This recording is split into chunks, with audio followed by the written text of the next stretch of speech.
Greetings, fellow thinkers and drinkers, and this time something a little controversial, or perhaps the start of something that may prove to be a little controversial. A recent conversation, I was presented with the opinion that Ritchie Blackmore's The Rainbow were a great band. After some thought, I demurred, my reservations being much along the lines in order to be considered great, I argued, you had to have a consistent output of great albums over the span of your career. There's no point having a couple of spectacular highs masking a lot of depressing lows.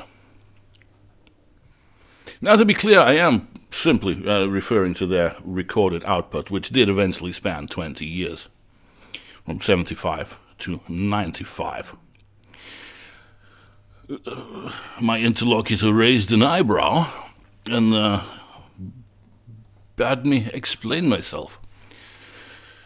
So, slightly expanding on my thesis, I opined that, in the 70s, Rainbow ignited, with Dio's operatic thunder and Blackmore's neoclassical majesty.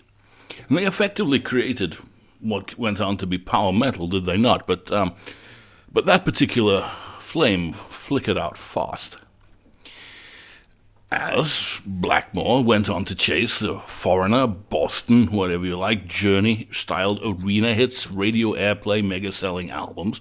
The band's songwriting subsequently crumbled, under his commercial obsession, effectively. They sacrificed creativity and quality control as they chased commercial success, embracing formulaic hooks, increased lineup churn, one has to say as well, and hit-hunting gloss.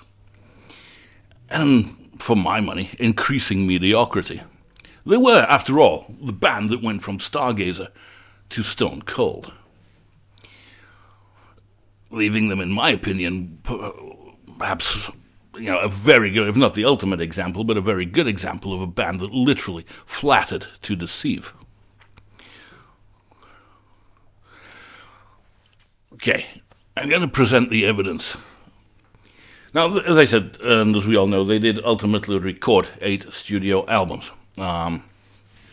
Nice round number, is it not? Which means I can tackle them in twos. So this is going to be the first of 4 videos. I'm going to go through their recorded output and see to what extent it supports, or I'm open-minded, contradicts my thesis. Okay, Blackmore, as a lot of people would say, left Deep Purple at the height of their powers. Or did he? They had, after all, just released comfortably their worst album to date, Stormbringer, which suffered greatly under the weight of the soul-funk influences of Coverdale, and especially of Hughes. Now, whatever one may personally think of this, and I'm sure my opinion is clear by now, it did serve to alienate Blackmore, did it not? Did he not memorably refer to this as shoe shine music? Well, okay, while Deep Purple still remained a formidable live act, I think in terms of their recorded output, not only had they hit an all-time low, but as I've said, Blackmore, who was the major contributor to their songwriting process, well, I think it's obvious that his tastes lay in a different direction. So he took the move, didn't he? I mean, we know this, impressed with Ronnie James Dio, singer of Elf, who with a support band. He junked the guitar player, took the rest of Elf, and headed off to the studio. For me, the resulting album, Ritchie Blackmore's Rainbow, is fantastic. I mean, if nothing else, it certainly demonstrates that Blackmore's tastes were developing in a very different direction to those of the then current Deep Purple.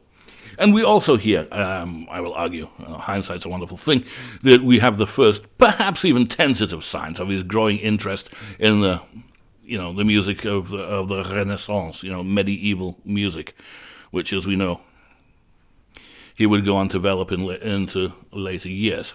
And in developing this sound, this feel, this idiom, if one likes, he had found the ideal songwriting partner in Dio, whose own fantasy, mystical-based lyrical ideas were given great opportunity here to blossom and to develop. And we all know about Dio's subsequent career. So what did we get? Well, Man on the Silver Mountain, do I really need to say too much about this? I mean, it opens with one of Rainbow's most recognizable statements. Okay, one could argue that the riff is the Burn riff slowed down, but perhaps that would be a little churlish. But it's built on a simple, pounding, but highly effective riff that relies, I think, more on attitude than complexity. Dio's vocals are already fully formed, one has to say. Not that he was just out of school by this point, but his theatricality and his commanding and perhaps slightly unhinged vocal presence are, I think, very well established on this song. It's direct, it's muscular, it's immediate, it's a hard rock anthem, it's a rainbow anthem. A rock anthem rather than a piece of grand design, shall we say. May lack some subtlety, but it establishes its identity with absolute confidence. Okay, Self-Portrait reveals a more relaxed, even I would say confident side of the band.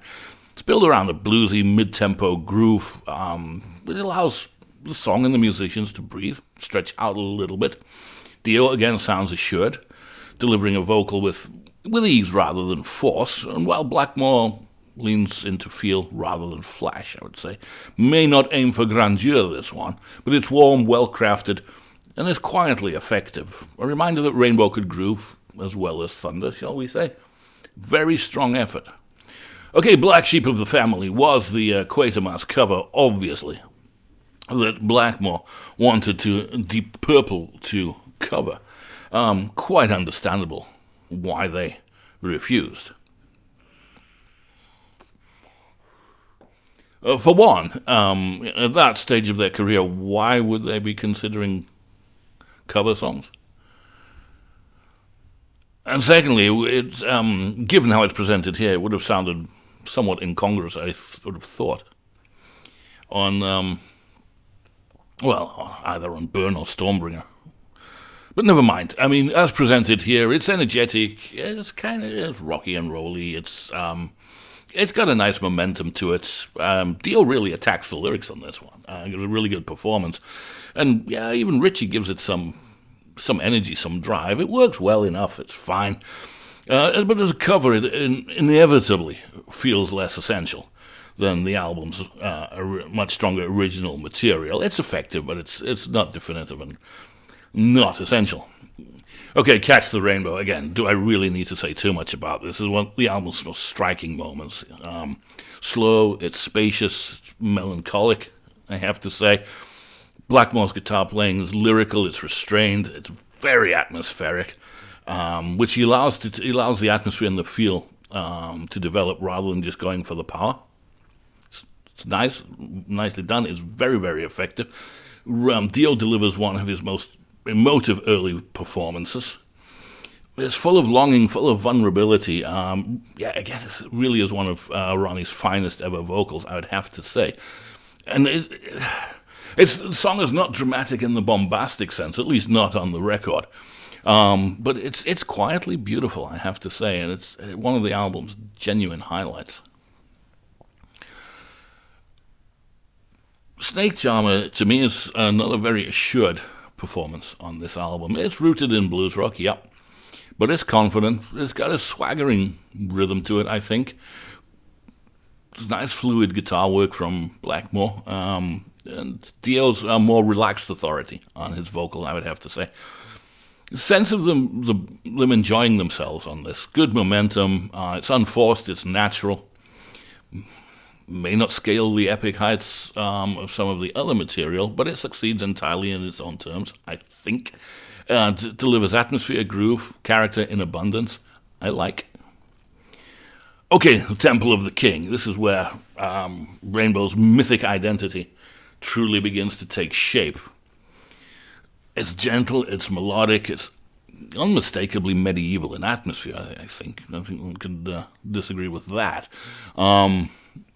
Dio's vocal, it's measured, it's dignified. Blackmore's acoustic work creates a sense of ancient reverence, perhaps. I don't know. It's very effective, very atmospheric. It's a simple construction, was utterly distinctive. A song that feels timeless rather than dated. A defining moment on the album? Yeah. Yeah, I think so. Okay, if you don't like rock and roll, is the one that's probably most reflects what Elf were doing prior to this. Yeah, it's blunt, it's got energy, it's a rock and roll song. Yeah, it's fast, loud, it's kind of engaging.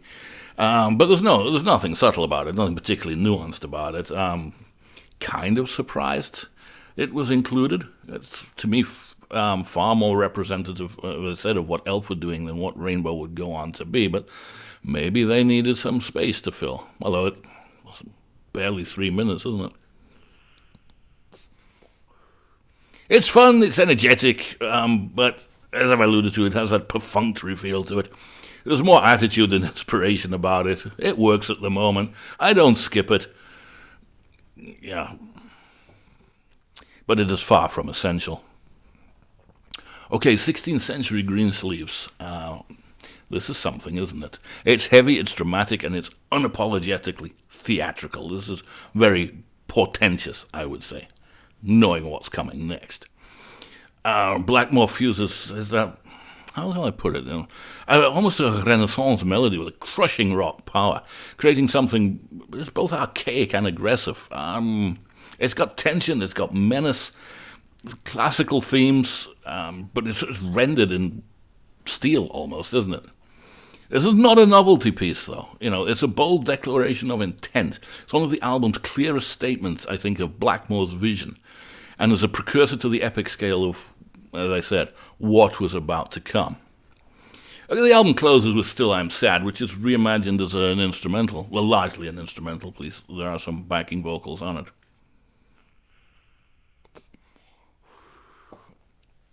Still I'm Sad closes the album on a dark, hypnotic note.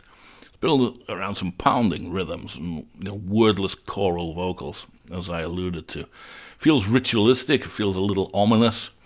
Bit of an incantation almost in a conventional song. The repetition works to its advantage. Very lyrical playing by Blackmore. There's a little trance-like atmosphere to it. It's an unusual ending, but it's a very, very powerful one. As we all know, this would go on to develop into a live monster, for which Dio added some vocals when it got to the stage. But you can even in this recording, you can see where it's going. Okay, it was originally a Yardbirds song, but it's the way it's performed here is very, very effective, I have to say. And that was that. Now, despite a few lighter moments, I think this album, it offers a rich and varied palette of remarkably high-quality material. The more reflective moments display considerable music and lyrical depth.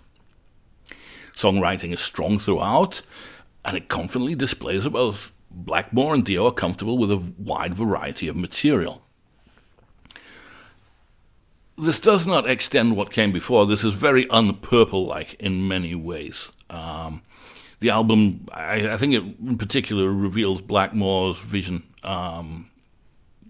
very articulately, and that he was, at least at this point of his career, keen in exploring new musical ground, develop, as it were.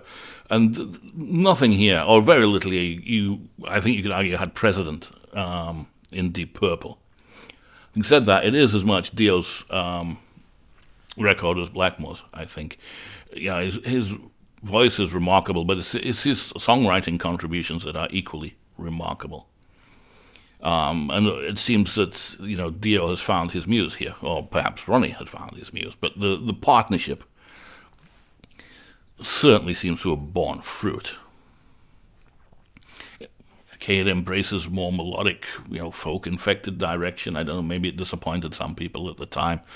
And it was effectively a solo effort at this stage. And I think that's fair enough. I mean, if you're going to record a solo album, then it perhaps by default, it needs to be different from what you're associated to legitimize it. And this was certainly different. And again, I know I've said this, but it's worth repeating. The performances, especially from Dio and Blackmore, are exceptional, both technically and emotionally. Still, the album is not without its flaws. The performances of the other musicians feel restrained, sometimes to the point of sounding perfunctory, or most certainly tentative, by accident or design, I know not. The production is flat and uninspired. The drums, they either sound like they're made of cardboard or they're made of tin. They have no resonance whatsoever. And while you can hear the bass being played, there is no bottom end to this. There's no meaningful bottom end to this production at all. And one can't really say there's a meaningful top end either. It sounds tepid and lifeless. And it is indeed odd that Martin Birch, who produced it, using the exact same studio in the exact same year, delivered Come Taste the Band for Deep Purple. Musically inferior, perhaps, but far superior sound. In terms of production, it's light years better than this. Well, then again, Birch was, must be said, a notably inconsistent producer. Yeah, one really wished he'd done better on this one, however. Just a few notes of trivia, perhaps. I found it intriguing at some point when I read that Blackmore initially offered this collection of songs to David Coverdale to sing. And my initial reaction to that was, no way.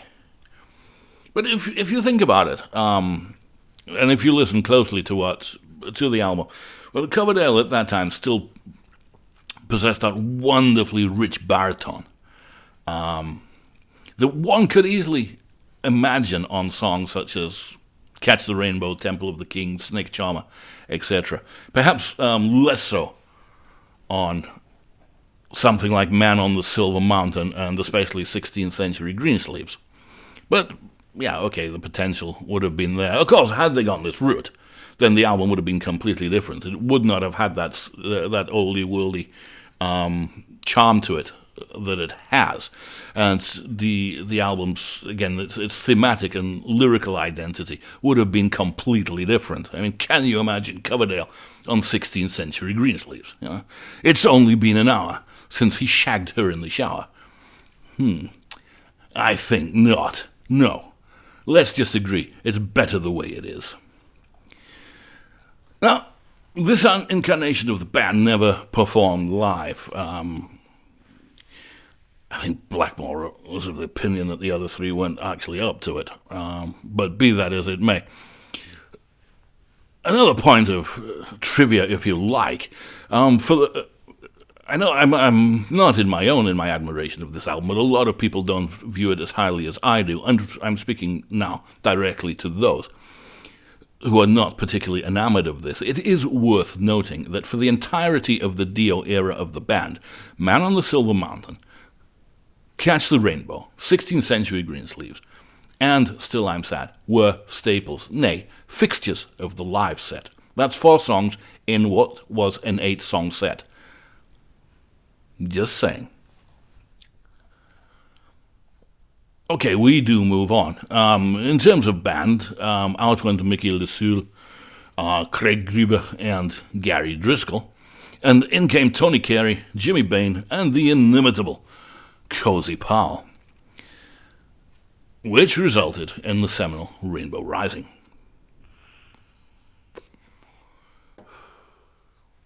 Which is still widely regarded as a genre classic, because it crystallized the very essence of early heavy metal, shall we say, thundering riffs, soaring vocals, and a sense of grand mythic drama that few bands could at the time match. Album also showcased Blackmore's most inspired songwriting, pairing blistering technical prowess and unforgettable melodies that still feel fresh, I have to say, decades later. Most importantly, it set the tempo for what metal could be: powerful, ambitious, and unmistakably cinematic, or such is its reputation. But I'm going to argue that half of the album does not quite live up to that reputation, so let's just take a look, shall we? Okay, Taro Woman. No complaints here. From the first notes, this feels like a spell being cast, does it not? Blackmore's guitar coils around the melody with hypnotic tension. Dio's vocal rises and falls like a prophecy being spoken aloud. Track's mystical atmosphere is built on a really steady momentum rather than too much flashy showmanship, I would say, and it hits with a sense of inevitability. It's not quite perfect, but it's dangerously close. It's a towering opening statement, and it really sets the bar very high. Okay, Run with the Wolf. It's got an aggressive mid-paced swagger to it, I admit. Rhythm is relentless, the guitars bite, the cold metallic edge, and Dio snarls with a wolfish, shall we say, intensity. It's a strong track, but it does not quite have the mythic sweep of the album's best moments. It's enjoyable, it's powerful, but it lacks a certain grandeur that makes the top-tier tracks on this album unforgettable. Starstruck, Rainbow at their most playful, perhaps, on this album. But it's still, yes, it's undeniably muscular, I have to say. Perhaps the only track one could have imagined on the debut. It's solid, it's more of a traditional rock song in structure and execution. Especially when compared to the album's more ambitious highlights. But it's tight, it's confident, it's energetic. It feels more conventional than inspired. Context of Rainbow Rising, it's decent, it's well played. It lacks a bit of originality, I would have to say, and sheer brilliance. I'm not saying it's filler, but yeah. Okay, Do You Close Your Eyes is in truth a rather ordinary composition. Very typical, learn to play rock guitar, guidebook chords and beat. But it's up tempo. It's fun, I have to say. Easily the most commercial track on the album, and it shows in hindsight, both musically and especially lyrically. This is very un-Dio in terms of lyrics. Again, hindsight's a wonderful thing, but this is perhaps the first indication that of Blackmore's eventual drift towards pop rock. Now, let's say it's that bad, because it isn't. It's robust, it's quite fun, as I've said, but it is hardly essential, and it certainly lacks ambition and originality that define the rest of the album's better moments. But as an aside, remember this song, because we're going to hear it again in a few albums' time, but we'll get to that. Okay, Stargazer, do I really need to say anything? If there's a single reason why Rainbow Rising is considered a classic, it is Stargazer, surely. It's not merely a song, is it? It's an odyssey.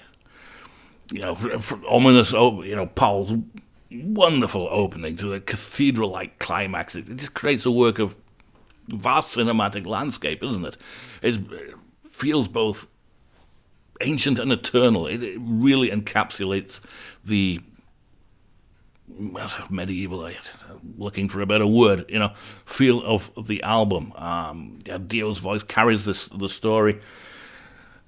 Okay, the whips and chains bit didn't age well, did it? But still, it has that theatrical grandeur that one associates with Dio. It epitomizes, and Blackmore's guitar acts a storm gathering on the horizon. It is perfect, or as close to perfect as I think a song can be. A masterpiece, yes, whatever one wants to call it, and it does stand as one of the greatest compositions in this genre of music. Okay, and the album finishes obviously with the Light and the Black, which again, sort of bruising, heavy, menacing march. Very, very intense. Dark riff is grinding, the rhythm feels ominous. Dio's vocals carry a tone of warning and pending doom. The song's built on pressure, which never relents over the 8 minutes. And there's pressure and weight of it rather than melody, although Blackmore's solo is incredibly melodic and Dio's vocal melody is very impressive. But it's a tension and it tightens throughout, again, as the song progresses throughout all of its 8 minutes. Incredibly powerful. And up with Stargazer, this is as close to perfection as possibly you're going to get. Well, that was that. And I mean, look, this is an obvious progression from the first album, I would have to say. You can, again, hindsight, isn't it? But this one is marked by far greater focus and intent. The arrival of the new musicians makes an enormous difference here. There is absolutely nothing tentative or hesitant about any performance on this album whatsoever. And Powell in particular, he does announce himself immediately. That's him, and he takes no prisoners. There is nothing subtle or understated about his drumming. It is incredibly forceful, aggressive, overwhelming. It is an immense performance, one has to say. And that power, however, inevitably changes the character of the record, and perhaps of the songs. Where, say, on the debut, a lot of the songs were given some space to breathe, and they had a groove and a nice swing to them. There's nothing like that to be found on here. This is replaced by a full-on rhythmic assault. And whatever, one has to say, whatever Powell's attributes as a drummer may have been, swing and groove were not particularly prominent among them. Were they really? I mean, one could almost say that Powell's inability to locate anything resembling a groove rather suggests a man who was reliant upon a bidet. Think about it. But once again, Blackmore and Dio are impeccable here. However, while half the album approaches perfection, the other half does not. It's not bad. It would be very unfair and actually wrong to call the other half filler, but it sits noticeably below the quality and the standard set by the record's strongest moments. Could it then still be called a great album? Well, yes. It can. I mean, the combined strength of Tara Woman, Stargazer, Light in the Black cannot be ignored. It really can't, and one cannot forget, when discussing its influence. I mean, what would go on to become power metal? It all traces its roots back to this. It really, the first three Rainbow albums with Dio, but this is the one. It really is. Okay, in this case even, Martin Birch's production certainly has more weight to it, more power to it than he achieved on the debut, even though it remains muddy. And given the scale and ambition and the material and the performances, this album really called for, a truly perfect production. What is a perfect production? Well, I'm sure we'll all have our own opinions on that, but I would say it's not this. Again, I would go back to the production he achieved on Come Taste the Band, or going back even further, the production he achieved on Who Do We Think We Are, often seen as the lesser light of the Mark II output, but my God, it sounded good. Well, there you have it. It's still an improved production, I'd have to say, and it again, the quality of the material isn't it? It's not going to be, the material does not allow itself to be dragged down by slightly dodgy production. Interestingly, for an album of such legendary status and influence, very little of it actually went on, to become fixtures in the band's live set. The exception being Do You Close Your Eyes, which was their encore for the entirety of the Dio-era, extended, and normally the point in the evening where Blackmore would smash his Strat if he was so inclined on that particular evening. Starstruck appeared regularly, at the least, as part of the, or at least a section of Starstruck,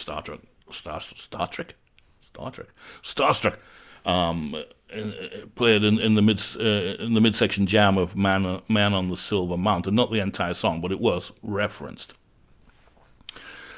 Stargazer was performed. We all know this because we all have recordings of it, but it was given its status. It did not go on to become the centerpiece of the live show for the band's, the rest of the band's career. Perhaps due to the practical issues surrounding the orchestration, I don't know. I think we'll all agree the live versions we have of it is pretty damned impressive. But again, and you thought this would have been a staple of their live set, for the rest of their career. It just wasn't, was it? And, ditto for A Light in the Black, which was played even less. And again, the recordings we have of it make one regret that. Admittedly, playing them in sequence as they appeared on the album would have been quite demanding for Cozy Powell, wouldn't it? But interestingly, also in later years, Dio was quite dismissive of this album, especially the latter two songs, and especially Light in the Black, which I recall in an interview he referred to as 8 minutes of banal, boring crap. Just goes to show. He, somewhat similar to me, was much more enamored of the debut. Don't quite share his feelings, his detrimental or negative feelings about Rising in that regard, but I do like the debut. Now, despite the undoubted qualities of both these albums, neither was a significant commercial success. They did well in Europe and Japan. They charted, they even certified, but,